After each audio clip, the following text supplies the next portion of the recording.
Замисляли ли сте се защо колата ви не бучи като грамотевица всеки път, когато я запалите? Отговорът се крие в едно гениално изобретение – ауспухът. Когато в двигателя избухне горивно-въздушната смес, се отделят горещи газове с температура до 800 градуса по Целсий и силен шум. Първо газовете минават през катализатора, където специални метали превръщат вредните вещества в по-безопасни – азот, вода и въглероден диоксид. Но шумът остава. Тогава идва ред на ауспуха. Отвън изглежда като проста метална кутия, но отвътре е цял лабиринт от камери и прегради.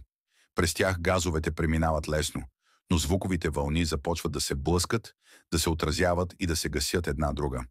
Точно като вълни във вода, които се срещат и изчезват. Така шумът намалява значително. В конструкцията има и още един хитър елемент – резонаторът на Хелмхолц. Той работи като музикален инструмент, който настройва и заглушава точно определени честоти на звука. Без този механизъм колата ви щеше да звучи грубо и експлозивно. Повече като трактор или състезателна машина, отколкото като плавното мъркане, с което сме свикнали.